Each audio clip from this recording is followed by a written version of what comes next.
Esto es Latitudes y yo soy Tere Góngora Basterra. Bienvenidos al kilómetro 1. Estimados pasajeros, estamos a punto de despegar.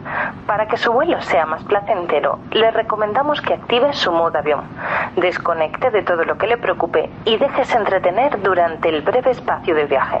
Abróchese el cinturón y póngase cómodo. Esperamos que no le tenga miedo a volar. Allá vamos.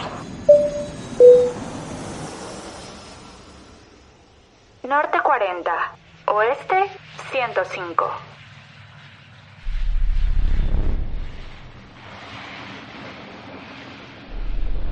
Un niño de 3 años corre solo por los pasillos. Está asustado y huye mirando por encima de su hombro. Tiene los ojos dilatados y pide a gritos que alguien lo ayude. Algo le está persiguiendo. Es una pesadilla, de esas en las que uno quiere gritar o hacer el mínimo ruido para conseguir que alguien escuche y libere del sufrimiento con un sangoloteo. No es el caso. Pero finalmente, un espasmo hace que despierte. Es la habitación 217 del Hotel Stanley en Colorado, y un aterrado Stephen King tiene con esta pesadilla que protagoniza su hijo clarísima la trama de lo que sería su tercer libro, su bestseller, y la inspiración para que años después de ese suceso, el director de cine, Stanley Kubrick, aterrorice a más de uno con la adaptación de su novela El Resplandor, The Shining. Todas las grandes historias nacen de algún lugar de este mundo. Compartirlas y expresarlas hace que esas historias generen cultura y marquen una época. Si consiguen emocionar, entonces trascienden en el tiempo. Así pasó conmigo y 2 de las historias de Stephen King. A este escritor estadounidense no solo le debo el caminar por los pasillos de los hoteles viendo hacia el suelo por el temor de levantar la vista y encontrarme a 2 gemelas vestidas de azul, sino que también le debo el recuerdo de mi hermana rogando al pie de la cama de mamá por un poco de espacio para lograr dormir. Horas antes de aquella súplica, justamente en una tarde de verano, yo había querido demostrar mi valentía al decirle a mis primos que ya era una niña grande y que por tanto podía ver con ellos It, o como decíamos, la historia del payaso que se come a los niños. A buena hora vine a desobedecer a mi madre. Tenían que vernos a las 2, chiquititas y frágiles, de rodillas en la oscuridad, con las manos juntas como rezando o rogando, pidiendo perdón por semejante desobediencia. Un perdón que fue concedido con el alivio de un hueco en la cama. Bendita sensación esa la de poder dormir con tranquilidad porque estás en el cobijo de los tuyos. Con la paz de saber que alguien te cuida porque perteneces y te protege de esos monstruos que pueden aparecer de forma misteriosa por la noche para hacer daño. Por mucho tiempo, las imágenes de aquellos seres se quedaron en mi mente. Pero conforme fui creciendo, otros monstruos y otros miedos aparecieron. Alcanzaron formas y matices más realistas y a su vez se hicieron más peligrosos. En este kilómetro 1 de Latitudes, todos tenemos monstruos.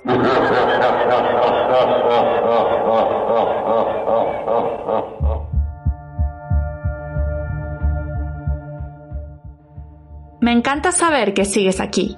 Antes de emprender el viaje de hoy, quiero plantear una pregunta. ¿Qué es lo que imaginamos cuando escuchamos la palabra monstruo? Si yo te pidiera que tomaras una hoja y lo dibujaras, ¿qué dibujarías? Seguramente a la forma que hicieras le pondrías una expresión o gesto negativo. Mi monstruo, por ejemplo, sería grande y sus ojos serían rojos, tendría una expresión maligna, unos dientes bien afilados y uñas largas. Es curioso que ese monstruo o ser que describo nunca ha sido el protagonista de ninguna de mis pesadillas. Mis pesadillas tienen más que ver con pérdidas o persecuciones, lo que me hace pensar en que quizá el punto del asunto no es cómo se ven los monstruos, sino qué emoción nos generan. Los monstruos y su historia, las monstruosidades del hombre. ¿qué relación tienen con las emociones de una persona o de su generación? La palabra monstruo viene del latín monstrum. Esta, a su vez, se deriva del verbo monere, que significa advertir. ¿Qué avisos nos traen? ¿Qué nos anticipan los monstruos? ¿Nos mueven o nos congelan? Para acercarnos a entender mejor a nuestros propios monstruos, el plan de viaje nos llevará a 3 personas y a los monstruos que crearon. ¿Listos? Vayamos pues. Norte 46. Este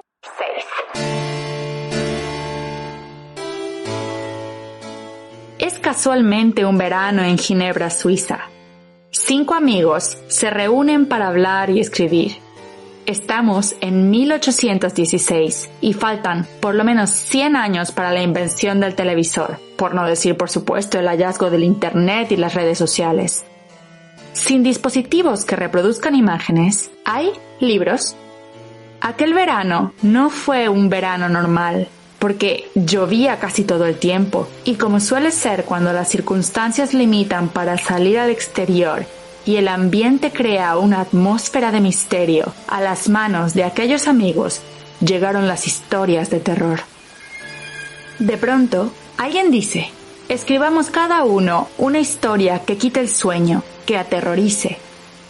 Entre ese grupo de amigos hay una chica de tan solo 18 años que, sin saberlo, con aquella propuesta le regalaría al mundo uno de los monstruos más relevantes de la literatura y una de las advertencias más humanas, tan vigentes hoy como entonces: el gran peligro del orgullo y la soberbia en el ser humano. Mary Shelley está por escribir Frankenstein. ¿Qué es lo que ha hecho que el monstruo del Dr. Victor Frankenstein se convierta en un referente del imaginario colectivo? Quizá haya sido la idea del hombre jugando a ser Dios, capaz de dar vida a un ser ensamblado por pedacitos de cadáveres. Quizá lo asombroso de la historia es su sentido de actualidad, en un contexto histórico marcado por una revolución industrial y la relación entre el hombre y la máquina. Quizá sea lo presente en la temática del rechazo a lo que nos resulta diferente, porque es feo o de valor nulo, porque no lo conocemos o porque en apariencia va en contra de lo que la naturaleza crea. Si lo pienso en profundidad, yo quise ver It con mis primos aquel verano, por el deseo de querer ser parte de las conversaciones, por no quedarme afuera de la habitación, por no sentirme la más pequeña, aunque en realidad lo era. No quería estar sola. Tenía miedo de quedarme atrás y de no ser parte de aquellos juegos. La soledad ha sido y sigue siendo uno de los grandes monstruos de nuestra especie, y nos aterra.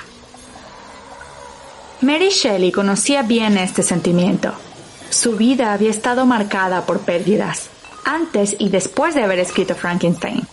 Su madre fallecería unos días después de haberle dado a luz a causa de una infección posparto, en una época en la que no era habitual lavarse las manos en los procedimientos sanitarios.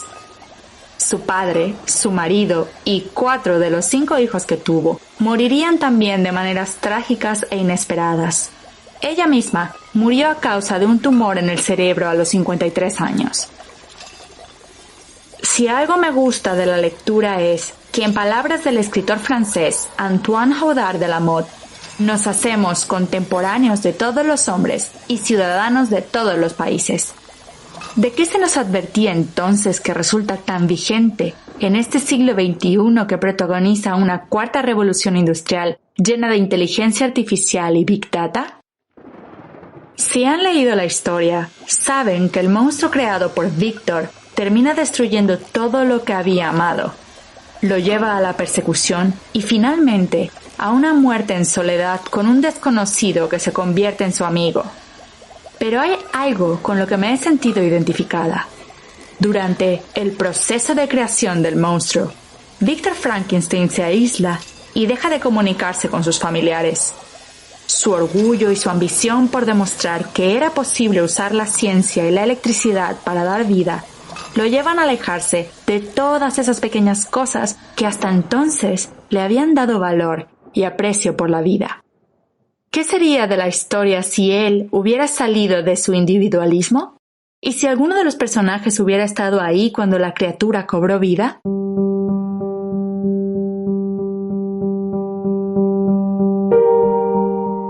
¿Cuántos monstruos hemos creado con el propósito de demostrar nuestra supremacía? ¿De qué cosas valiosas de la vida nos hemos apartado por conseguirlo? Todos tenemos monstruos, y lo más peligroso de tenerlos es que en la mitad de las ocasiones somos nosotros los propios artífices de su existencia.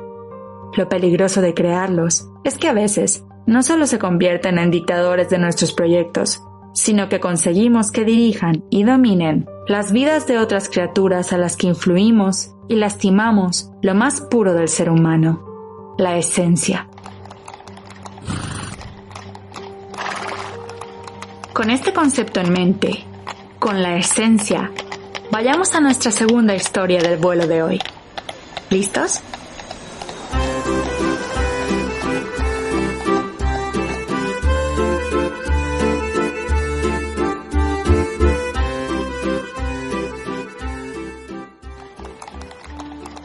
Hemos llegado a París, o por lo menos la ciudad de París que nos relata Patrick Suskind. En la época que nos ocupa reinaba en las ciudades un hedor apenas concebible para el hombre moderno. Las calles apestaban a estiércol, los patios interiores apestaban a orina, los huecos de las escaleras apestaban a madera podrida y excrementos de rata, las cocinas a col podrida y grasa de carnero, los aposentos sin ventilación apestaban a polvo enmohecido. Los dormitorios a sábanas grasientas, a edredones húmedos y al penetrante olor dulzón de los orinales. Las chimeneas apestaban a azufre, las curtidurías a lejías cáusticas, los mataderos a sangre coagulada. Hombres y mujeres apestaban a sudor y a ropa sucia. En sus bocas apestaban los dientes infectados, los alientos olían a cebolla y los cuerpos, cuando ya no eran jóvenes, a queso rancio, a leche agria y a tumores malignos. Apestaban los ríos, apestaban las plazas, apestaban las iglesias y el hedor se respiraba por igual bajo los puentes y en los palacios. Acaban de escuchar la voz de mi amiga Bego. Su acento es vasco, propio de la zona norte de España. Es un fragmento de El perfume, la obra literaria alemana más traducida de su historia. Llevada a más de 40 idiomas, El perfume es la historia de Jean-Baptiste Grenouille, un niño que nace en Norte 48, Este 2, y que por varios sucesos en su vida se convierte en un monstruo de la época. Desde niño, Grenouille se caracteriza por no tener ningún aroma y, curiosamente, desarrolla un sentido del olfato privilegiado, mismo que lo lleva a lo largo de su vida a tener una obsesión por crear el perfume perfecto. Un perfume solo posible de conseguir en la esencia de jóvenes doncellas, a quienes Grenouille asesina. El perfume se adaptó al cine en 2006. Yo había leído la novela años antes cuando tenía 18 años y aún estaba en la preparatoria. Sentía algo de tristeza por este monstruo, principalmente por el aislamiento, el rechazo y el abandono desde su nacimiento. Me gustó la idea del perfume, de ese aroma invisible que nos ponemos como un aliado de nuestra personalidad, deseo de belleza, de estatus social y de caché. Me gusta imaginar que ponerse perfume en aquella París es como ahora lo es ponerse un filtro en Instagram. Me gustó de la novela el juego que se crea entre perfume y esencia, y es que no es lo mismo. Filósofos del mundo entero han tomado a este concepto por materia de estudio. En esencia, y desde una postura muy humilde, yo soy de las que cree que los humanos somos puros al nacer y que en los primeros años de nuestra vida, el afecto y la educación que recibimos nos define como personas y moldea el pensamiento que nos dará la visión del mundo. Somos desde el inicio de nuestra historia seres sociales. ¿En qué medida somos responsables de los monstruos que creamos para los demás? ¿Cómo nuestra falta de educación hacia la inclusión, la diversidad y la tolerancia nos lleva a alimentar esos monstruos? Cuando pienso en este personaje, en el monstruo de Jean-Baptiste Grenouille, pienso en su abandono desde la infancia, en el rechazo de todos los que pudieron influir en su vida de forma positiva y posiblemente cambiar su destino. Y pienso en esa noche en la que mi hermana y yo rogamos por un pedacito de cama en la habitación de mis padres, cuando éramos niñas, cuando teníamos miedo a la oscuridad, cuando no podíamos dormir, cuando nos dieran cobijo. Un monstruo es todo aquello que impide fluir con esencia humana. Es todo aquello que nos aleja de los valores universales de la humanidad: la honestidad, la sensibilidad, la gratitud, la humildad, la prudencia, el respeto y la responsabilidad. ¿Me acompañas al tercer destino del viaje de hoy? Vayamos pues a Norte 48, Este 2.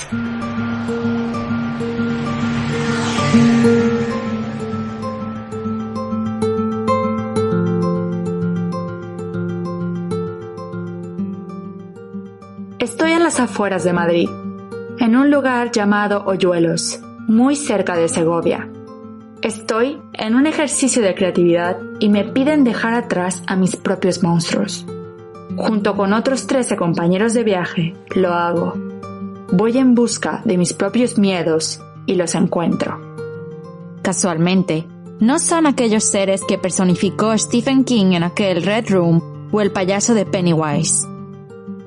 De mi mente salen los recuerdos y las frases de aquellas personas que sembraron en mí el miedo que congela. Me encuentro con aquel profesor que en una clase de universidad dijo que todas las niñas de mi escuela de toda la vida éramos tontas. Vuelvo al momento en el que aquel empleador me dice que mi perfil sigue siendo junior. Recuerdo aquella conversación en la que se me decía que si no cambiaba mi forma de ser, me iba a quedar sola y que no encontraría pareja. Y me encuentro conmigo misma diciéndome que en mi familia la que escribe es mi hermana y que yo no seré lo suficientemente buena como lo es ella. Ojalá que todos los monstruos fueran de este tipo, pero otras personas tienen monstruos mucho peores a los míos. Se enfrentan al monstruo del abuso y del dominio en ambientes violentos. No creo que exista una persona que viva sin monstruos. Por lo menos, en algún punto de su vida, tuvo que encontrarse con ellos. Quizá, si hiciéramos un ejercicio, lo averiguaríamos. ¿Recuerdas lo que te pregunté al inicio de este kilómetro? ¿Y si te pidiera que dibujes a tu propio monstruo? ¿A quién pintarías? Y cuando lo tuvieras bien identificado, ¿qué harías?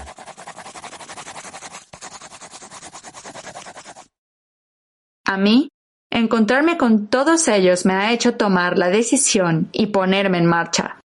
De la misma forma en la que lo ha hecho mi compatriota y tercer personaje del día de hoy, Guillermo del Toro. Con El laberinto del fauno, dejé que me acercara por primera vez a esa idea fantástica de poner el concepto de monstruo en su lugar.